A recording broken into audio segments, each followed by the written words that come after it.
अस्सलाम वालेकुम student, I am Salman Hasan. Welcome to my YouTube channel Sindh board academy. Student, इस lecture के अंदर हम लोग फर्स्ट ईयर मैथमेटिक्स की न्यू बुक के चैप्टर नंबर 4 की एक्सरसाइज 4.2 के क्वेश्चन नंबर 6 एंड 7 को कंप्लीट करेंगे इस लेक्चर के अंदर। स्टूडेंट, इनके क्वेश्चन का सोल्यूशन करने से पहले इसकी इंपॉर्टेंस के बारे में डिस्कस कर लेते हैं। क्वेश्चन नंबर 6 एक इंपॉर्टेंट क्वेश्चन है। इसमें से कुछ तीनों में से एक पार्ट मुझे याद आ रहा है आपके पास पेपर में आया हुआ है, ठीक है जी। उसके अलावा क्वेश्चन नंबर 7 जो है ये भी एक इंपॉर्टेंट क्वेश्चन है, लेकिन अभी तक पास पेपर में नहीं आया। इसकी नेचर इस तरह की है कि ये शॉर्ट में आ जाए। तो question number 6 and 7 both are important, तो आपने इसको फाइनल्स के लिए देख लेना है, तैयार करना है। तो चलते हैं इनके सोल्यूशन की तरफ। यहाँ पे हम लोगों ने क्वेश्चन नंबर 6 का पार्ट नंबर ए ले लिया है। तो भाई आप देख सकते हैं क्वेश्चन नंबर 6 ये लिखा हुआ और इसके ए बी सी तीनों पार्ट्स हैं। तो बेटा बड़े मजे की बात है, ये तीनों पार्ट्स एक ही जैसे हैं। तो यहाँ पे मैं अभी आपको ए पार्ट कराऊंगा, आपने इसको समझना है। उसके आगे के दो पार्ट हैं वो आपने खुद करने की कोशिश करनी है। कोई कंफ्यूजन हो तो आप फिर वीडियोस कंटिन्यू देखते रहें, ठीक है जी स्टूडेंट। तो भाई क्वेश्चन के अंदर करना क्या, इसका सोल्यूशन क्या है उसको स्टार्ट करते हैं। तो भाई जरा देख सकते हैं क्वेश्चन नंबर 6 का पार्ट नंबर ए है। इसमें कहा गया है which term of the sequence, ठीक है जी, -15 -9 -3 एंड सो गो, और मतलब कंटिन्यू है इज 75। बेसिकली ये जो क्वेश्चन यहाँ पे लिखा है वही मैंने हूबहू लिख दिया है। अब इसको हम स्टार्ट करते हैं, डिस्कस करते हैं। बेटा क्वेश्चन नंबर 6 के पार्ट नंबर ए में कहा गया है which term of the sequence. Basically यहाँ पे आपको एक सीक्वेंस दी गई है -15 -9 -3 एंड सो गो ऑन। तो बेटा इस सीक्वेंस के अंदर एक टर्म है, वो टर्म है 75। तो इसमें कहा गया है कि एक सीक्वेंस जो है उस सीक्वेंस के अंदर एक टर्म होगी, जैसे यहाँ पे -15 लिखा है, -9 लिखा है, -3 लिखा है। इसी तरीके से चलते चलते इस सीक्वेंस के अंदर कहीं ना कहीं क्या आ रहा होगा, 75 आ रहा होगा, ठीक है जी बेटा। तो जब 75 आ रहा होगा उसकी टर्म बतानी कि वो कौन सी पोजीशन के ऊपर लाइक कर रहा होगा, वो कौन से नंबर के ऊपर आ रहा होगा। जैसे ये फर्स्ट नंबर पे आ रही है, सेकंड नंबर पे आ रहा है, ये थर्ड नंबर पे आ रहा है ना। तो 75 जो है इस सीक्वेंस के अंदर कौन से नंबर के अंदर आ रहा होगा वो आप लोगों को बताना है, सिंपल, ठीक है जी बेटा। तो आप देखिएगा कैसे हम बेसिक मतलब कि जनरल टर्म का फॉर्मूला यूज करते हुए हम इसका आंसर देंगे। चलते हैं इसके सॉल्यूशन की तरफ। तो भाई सबसे पहले सॉल्यूशन लिखा, सॉल्यूशन लिखने के बाद हमें यहाँ पे गिवन सीक्वेंस जो दी गई है वो लिख लेते हैं, ठीक है जी बेटा। तो गिवन सीक्वेंस लिख लेते हैं यहाँ पे, ठीक है जी, गिवन सीक्वेंस। तो जो सीक्वेंस दिया है -15 -9, ठीक है जी, and -3 and so on to चलते जा रहा है, ठीक है जी। उसके अलावा हमें जो मेन चीज है वो 75 जो है इस सीक्वेंस के अंदर वो मालूम करनी है, जिसको मैं प्रेजेंट करता हूं Tn से जी स्टूडेंट। अब Tn से इसको क्यों प्रेजेंट कर रहा हूं, Tn से इसलिए प्रेजेंट कर रहा हूं क्योंकि मुझे इसका n मालूम नहीं है, वो मालूम करना है, ठीक है जी बेटा। तो उसको मैं कह देता हूं n, ठीक है ना। यानी कि n बेसिकली किसको प्रेजेंट करता है, n बेसिकली प्रेजेंट करता है पोजीशन ऑफ टर्म को, ठीक है जी, पोजीशन ऑफ टर्म। तो पोजीशन ऑफ टर्म या नंबर ऑफ टर्म इन दोनों का मतलब एक ही होता है। यानी कि जो इस सीक्वेंस के अंदर 75 जो नंबर आ रहा होगा वो कौन सी पोजीशन पे आ रहा होगा, तो उसको हम n से प्रेजेंट करते हैं। तो हमें यहाँ पे सिर्फ n मालूम करके देना है। तो क्या करेंगे, इस Tn के अंदर हमें Tn भी पता है 75 है, a बेसिकली फर्स्ट टर्म होती है, तो इस सीक्वेंस का फर्स्ट टर्म हमारे पास -15 है, d हमें पता चल जाएगा, सेकंड टर्म को फर्स्ट टर्म से माइनस कर देंगे। तो सारी चीजें इसके अंदर डाल के यहाँ से हम n की वैल्यू मालूम कर लेंगे, जो कि मुझे रिक्वायर्ड है, इसके अंदर कहा गया है। इतना आसान इसका सोल्यूशन है, और यही क्वेश्चन आपके पास पास पेपर में भी आया हुआ है, ठीक है। कितना आसान है बेटा। तो चलिए सोल्यूशन करते हैं। तो भाई सबसे पहले हम a मालूम कर लेते हैं जो कि रिक्वायर्ड है हमें ड्यूरिंग द सॉल्यूशन। तो a is the first term, तो वो -15 है, मैं यहाँ पे लिख भी दे देता हूँ, a is the first term, ठीक है ना बेटा। ये ऐसी कहीं से आसमान से नहीं आ गई, ये बेसिकली जो सीक्वेंस होती है उसके अंदर जो फर्स्ट टर्म होती है वो होती है a के बाद आ जाते हैं डिफरेंस, ठीक है जी बेटा, कॉमन डिफरेंस d। तो d हमारे पास निकलता है second term minus first term, ठीक है जी। तो आपके पास सेकंड टर्म क्या है यहाँ पे -9, फर्स्ट टर्म आपके पास यहाँ पे है -15, तो वो माइनस लिख दिया। इसके अलावा -9 ये माइनस माइनस +15 हो जाएगा, ठीक है जी बेटा। तो यहाँ पे आप अपना कैलकुलेटर उठाएं, -9 + 15 कर दें तो ये कितना आ गया, +6, ठीक है जी बेटा। तो ये आपके पास किसकी वैल्यू निकल के आ गई, d की वैल्यू 6 निकल के आ गई। अब आपने कुछ नहीं करना, अब आपने बेसिक जो इसकी टर्म मालूम करनी थी, ठीक है ना, 75 की, वो मालूम करते हैं। तो उसके लिए हम यहाँ पे लिख देंगे एज वी नाउ डैट, ठीक है जी, एज वी नाउ डैट हम ये लोग एज वी नाउ डैट हम ये जानते हैं कि भाई Tn = a + n-1 into d होता है, ठीक है जी। तो हमें यहाँ पे वैल्यूज बस पुट करनी है और अपना काम करना है। तो Tn बेसिकली 75 है, ठीक है जी बेटा, इक्वल टू a हमारे पास -15 है, ठीक है जी, फिर प्लस n -1 है, n की वैल्यू हमें पता ही नहीं है, वही तो मालूम करना है, तो वैसे कैसे रहेगा। d यहाँ पे क्या है, d हमारा 6 निकल के आया है, ठीक है जी स्टूडेंट, सिंपल।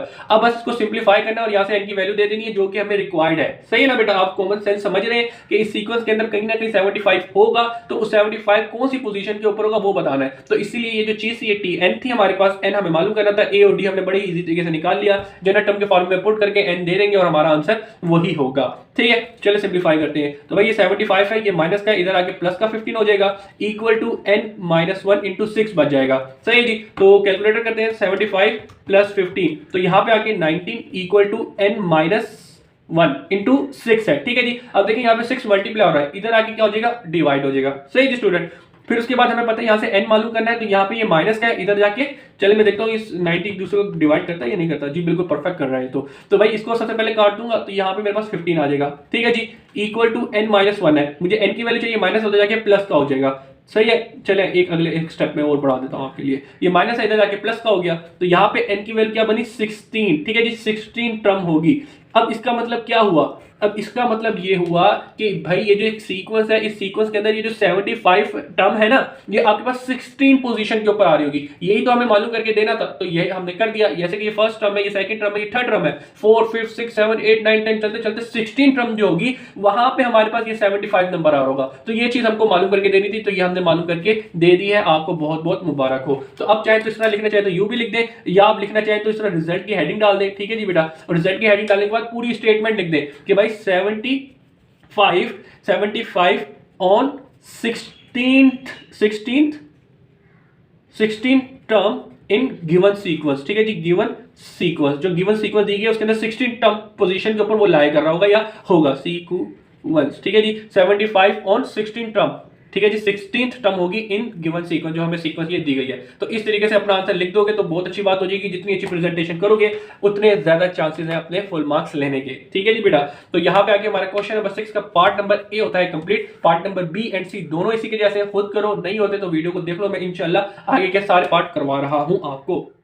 तो भाई यहाँ पे हमने क्वेश्चन नंबर 6 का पार्ट बी ले लिया है, जिसमें हमें कहा है which term of the sequence, यानी एक सीक्वेंस दी गई है, उसमें कहा गया कि -85 कौन से नंबर पे आ रहा होगा इस सीक्वेंस के अंदर। तो बिल्कुल प्रीवियस क्वेश्चन की तरह ही है। तो सोल्यूशन लिखा, सोल्यूशन लिखने के बाद सबसे पहले जो सीक्वेंस दी गई है 5 2 -1 एंड सो ऑन जलते जा रहा है, तो इस सीक्वेंस के अंदर -85 कहां होगा वो बताना है। तो ये जो -85 है ये tn है, ठीक है जी बेटा। n हमें बेसिकली ये जो इस सीक्वेंस के अंदर जहां भी ये पोजीशन आ रही होगी उसको हम क्या कहेंगे, n, वो n हमें मालूम करना है, जिसको हम पोजीशन ऑफ टर्म कहेंगे। बेसिकली टर्म की वैल्यू तो इसने हमें दी हुई है, लेकिन उसकी पोजीशन नहीं बताई हुई, वो पोजीशन मालूम करके देनी है, जिसको हम n से प्रेजेंट करते हैं, तो वो n हमें मालूम करना है। अब हमें पता है कि भाई हम इसको n को मालूम करने के लिए जनरल टर्म का फार्मूला यूज करेंगे, तो इसके अंदर हमें a पता होना चाहिए, d पता होना चाहिए और tn तो हमें पता है, तो n हम इजीली निकाल लेंगे, वही हमारा आंसर हो जाएगा। तो a is the first term, तो इस सीक्वेंस के अंदर फर्स्ट टर्म हमें क्या दी गई है, 5 दी गई है।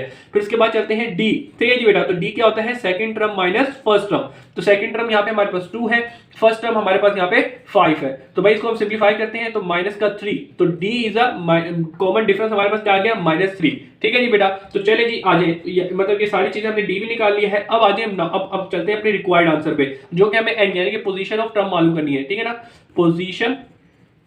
पोजीशन ऑफ टर्म लिखना चाहिए, टर्म लिख दें या -85 टर्म बोलते चाहे, तो इसकी पोजीशन ऑफ -85 इन सीक्वेंस उसकी मालूम करना चाहिए, बात एक ही है। तो हमें n मालूम करना है, तो इसके लिए हम बोल देंगे एज वी नाउ डैट, हम जानते हैं एज वी नाउ डैट, हम लोग ये जानते हैं कि भाई tn equal to a plus n minus 1 into d होता है। तो tn बेसिकली -85 है, ठीक है जी, a है यहाँ पे हमारे पास 5 है, फिर n तो ऐसी का ऐसी रहेगा, d हमारे पास d हमारे पास क्या है, -3 है, सही जी बेटा। तो अब इसको सोल्व करते हैं, -3 से मल्टीप्लाई हो रहा है, याद रखिए। तो ये प्लस का है, इधर जाके माइनस का हो जाएगा, सही जी बेटा, और इक्वल टू n-1 इंटू -3 होगा। अब देखिए माइनस माइनस प्लस कर देंगे तो ये -90 हो जाएगा, इक्वल टू n-1 इंटू -3 है, तो ये -3 मल्टीप्लाई और इधर जाके डिवाइड हो जाएगा, ठीक है जी बेटा। तो ये -3 कुछ यूं आ गया, n-1 हो जाएगा, तो 3 1 3 3 9 3, तो यहाँ पे आपके पास, और ये माइनस से माइनस कट जाएगा, तो यहाँ पे सिर्फ आपके पास 30 बचेगा, n-1 होगा, ये माइनस इधर जाके प्लस का हो जाएगा, तो भाई 30 + 1 कर दिया और इक्वल टू n है, तो n की वैल्यू आपके पास क्या आ गई, 31 टर्म, ठीक है जी बेटा। तो भाई यहाँ पे आके आपका आंसर हो गया खत्म, कि जो इस सीक्वेंस के अंदर -85 जो टर्म है वो कौन सी पोजीशन पे आ रही होगी, 31st नंबर पे आ रही होगी। तो आप अपना आंसर चाहें तो रिजल्ट की हेडिंग डाल के खूबसूरत तरीके से भी लिख सकते हैं कि भाई -85 टर्म, ठीक है जी, जो -85 टर्म है, -85 टर्म है, नहीं -85 नंबर जो है बेसिकली तो एक नंबर है ना, तो -85 इज 31st, ठीक है जी, 31st टर्म, ठीक है जी, 31st term in given sequence, ठीक है जी, गिवन सीक्वेंस, गिवन सीक्वेंस जो हमें ये सीक्वेंस दी गई है, इस सीक्वेंस के अंदर -85 31st नंबर पे लाई कर होगा। अब मैं चाहूँ तो आपको आंसर भी चेक करवा देता हूँ। तो ये आंसर शीट है, तो आंसर शीट में देख लें एक्सरसाइज 4.2 के क्वेश्चन नंबर 6 का पार्ट नंबर बी किया हम लोगों ने, तो 31st ही आया, ठीक है जी। तो ये 31st, अच्छा ST लिख देना, मैंने गलती से वो HT डाल दिया, तो ये फर्स्ट 31st था, तो 31st ही हमने निकाला, तो ये हमारा फाइनल आंसर हो गया। अब चलते हैं इसके पार्ट सी की तरफ। स्टूडेंट, तो भाई यहाँ पे हम लोगों ने क्वेश्चन नंबर 6 का पार्ट नंबर सी ले लिया है, बिल्कुल हूबहू प्रीवियस क्वेश्चन की तरह ही है। तो चलिए जी करते हैं इसके सोल्यूशन का स्टार्ट। तो इसमें हमें कहा गया है कि भाई which term of the sequence is 148। तो बेसिकली ये एक सीक्वेंस है, इस सीक्वेंस के अंदर 148 की कौन सी टर्म होगी, यानी कि कौन से पोजीशन पे ये आएगा। तो चलिए जी स्टार्ट करते हैं। सबसे पहले सोल्यूशन लिखा, सोल्यूशन लिखने के बाद जो सीक्वेंस हम लोगों को दी गई है, ठीक है, जो सीक्वेंस हमें दी गई है वो दी है -2, 4, 10 एंड सो ऑन चलते जा रहा है, ठीक है जी बेटा। इस सीक्वेंस के अंदर हमें 148 की पोजीशन मालूम करनी है, जो कि हमें नहीं पता, तो इसलिए हम इसको tn से प्रेजेंट कर रहे हैं, ठीक है। ये हमें दिया गया है, हमें यहाँ पे nth मालूम करना है, nth को हम क्या बोल सकते हैं, पोजीशन ऑफ टर्म, ठीक है जी, या नंबर ऑफ टर्म, कौन से नंबर पे टर्म जो है लाई करती है, तो पोजीशन ऑफ